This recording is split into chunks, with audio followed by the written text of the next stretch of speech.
Le 29 août, la ville de Roubaix avait toutes les attentions des médias. Pourquoi? Mais c'était la visite du Premier ministre.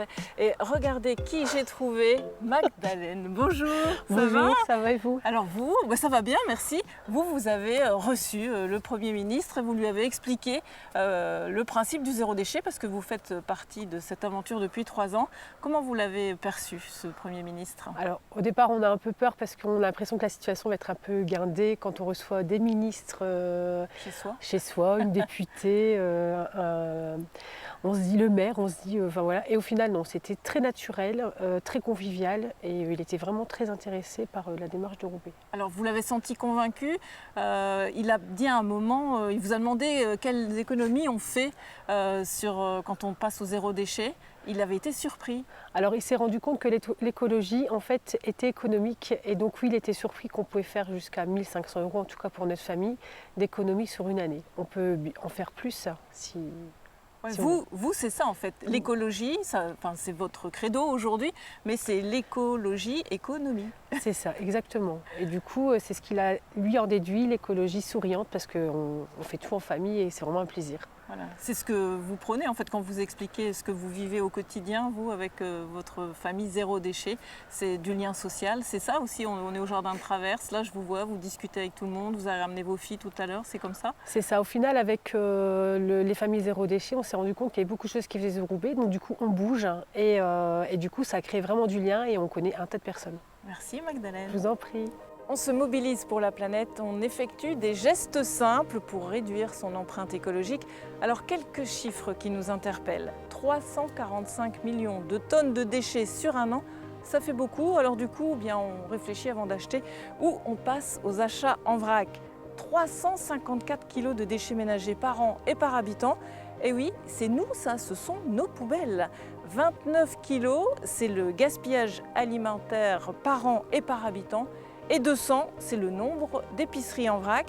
Il y en a peut-être une près de chez vous, alors on essaye de changer ses habitudes. Roubaix en 2014 répond à l'appel du ministère de l'écologie en faveur du zéro déchet. 5 ans plus tard, elle est devenue ville pionnière.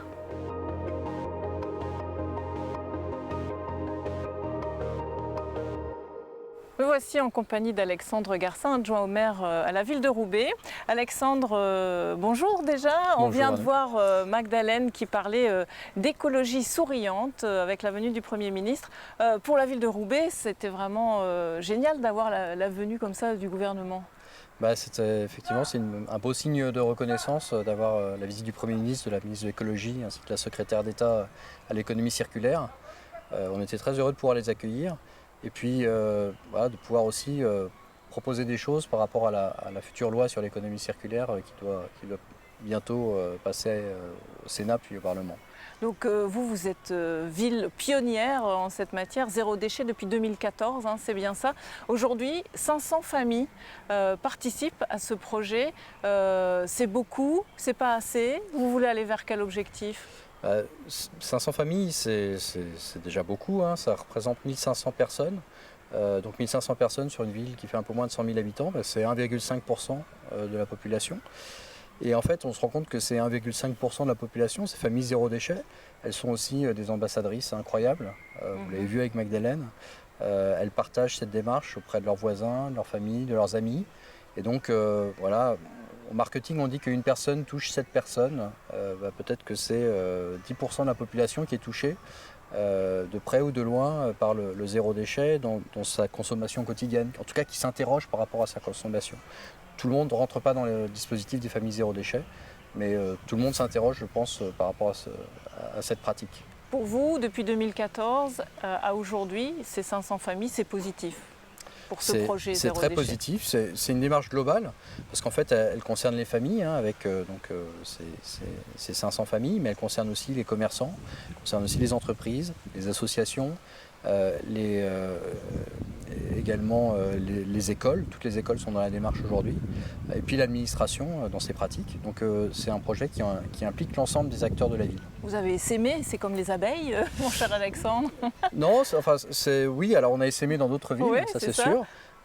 Mais dans la manière dont on a conçu le projet dès le départ, c'était de le faire avec tout le monde parce qu'on s'était dit que la seule façon de réduire drastiquement nos déchets à l'échelle de la ville, c'était d'impliquer tous les acteurs. Voilà. Et donc c'est ce que vous faites aujourd'hui. Vous parliez des ambassadeurs, ambassadrices. Vous en avez une qui est assez formidable, une des anciennes ambassadrices, on va dire. C'est André. On va faire connaissance avec André. C'est en 2014 que André a eu le déclic zéro déchet. Cette année-là, la mairie de Roubaix recherche 100 familles pour participer à une opération test. Un coup de téléphone et une réunion plus tard... Un samedi matin, vers 10h30. André était lancé dans l'aventure. N'ayant pas de jardin à l'époque, André se contente de trier les déchets dans des sacs de couleur prévus à cet effet. Elle participe également aux réunions organisées par la mairie de Roubaix, où sont distillés des conseils et astuces pour minimiser ces déchets. Prise dans l'engouement de cette nouvelle bataille, elle déclara solennellement à son mari... On va tout changer à la maison. La décision était prise. Toujours avec l'aide de la mairie, André et son mari louent une parcelle de terrain de 70 mètres carrés où ils pourront cultiver leurs légumes. André cultive ses propres tomates. Elle élimine donc les camions, les containers, les cartons, les sachets et les barquettes. André sème, cultive, récolte et congèle tous ses légumes 3 fois par semaine. Prise dans l'engouement de cette nouvelle passion agricole, elle déclara solennellement à son mari... Plus de poubelle à la maison. Grâce à cette splendide tour à compost installée sur sa terrasse, elle nourrit des vers avec des épluchures de pommes de terre qui produiront un liquide qu'elle utilisera pour faire pousser des poireaux et des fraises. Oui, dans l'idée c'est ça. Mais c'est un petit peu plus compliqué. Alors le site zéro déchet de la ville de Roubaix est vraiment bien fait, hein. On va là-dessus et on comprend, particulier, professionnel. Ça aussi c'est pour aider les gens à bien comprendre ce que c'est le zéro déchet. Alors oui, on cherche à expliquer au maximum de personnes ce que c'est que le zéro déchet à travers des expériences personnelles. Hein. Et puis en essayant encore une fois de pouvoir s'adresser correctement à chaque participant. On n'a pas les mêmes problèmes quand on est commerçant, quand on est une entreprise. Et donc voilà, à chaque fois on rencontre beaucoup de problématiques très différentes. Les commerçants, on a même différencié les commerces de bouche, les commerces d'articles manufacturés.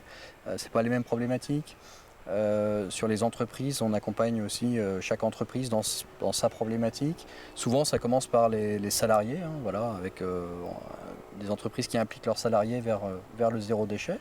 Et puis après, ça touche aussi le modèle même de l'entreprise, son modèle économique, pour essayer d'avoir un modèle qui soit plus vertueux, qui aille plus vers l'économie circulaire. Alors il y a aussi un projet, c'est la maison de l'économie circulaire qui va prendre place dans l'ancien couvent des Clarisses, c'est bien ça? Voilà, oui, on a voulu pouvoir avoir un lieu totem, un lieu dans lequel les différents acteurs du zéro déchet peuvent aussi se retrouver, avoir des formations, avoir un espace d'exposition. Et puis l'idée c'est peu à peu aussi de rénover cet ancien couvent dans cette démarche de frugalité et de réemploi qui est le propre du zéro déchet. Dans les Hauts-de-France, on parlait tout à l'heure d'essaimer aussi dans certaines villes. Vous êtes un exemple. Donc est-ce que les villes, les élus se disent bon, on va aller voir à Roubaix comment ils font? Est-ce que ça c'est réel? Oui, c'est réel. On a une quinzaine de villes autour de Roubaix dans la métropole déjà qui sont lancées dans le défi des familles zéro déchet et qui peu à peu le mettent en place aussi dans l'ensemble de leurs activités. Et puis on a beaucoup de villes en France, mais même à l'international, qui sont aussi engagées et qui nous ont consultés, qui sont venus voir ce qu'on faisait en région parisienne. Voilà. C'est Montréal ou encore Lévis au Canada qui ont lancé aussi leur défi des familles zéro déchet. Donc oui, on essaime énormément. C'est génial en tout cas. Génial. Bravo pour la planète. Merci.